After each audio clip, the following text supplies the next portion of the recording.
Je viens seulement de citer quelques-uns. C'est pour démontrer que toutes les difficultés qui arrivent dans la vie d'un enfant de Dieu, ce sont des montagnes. Et partant de cela, l'Éternel maintenant, au lieu de parler à ses enfants, il parle aux montagnes. Parce qu'il sait que ce problème-là, si ce problème n'est pas résolu, mon enfant ici n'aura pas la paix. Or, Christ est en train de dire à ses disciples, à ses apôtres, que moi je suis en train d'aller, mais je vous laisse ma paix et je vous donne ma paix. Donc on va comprendre qu'un enfant de Dieu sur cette terre des hommes, il a besoin de vivre la paix.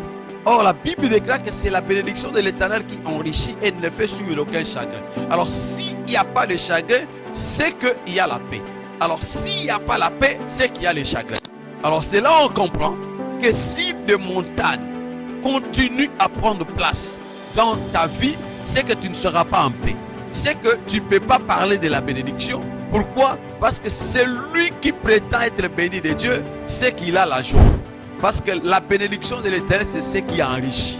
Donc ça permet à quelqu'un d'être à l'aise, ça permet à quelqu'un de prier, de faire tout ce qui est bien à l'honneur de son Dieu. Pourquoi? Parce que l'Éternel nous accorde de bonnes choses pour qu'au dernier ressort, il puisse tirer ce qu'on appelle la gloire.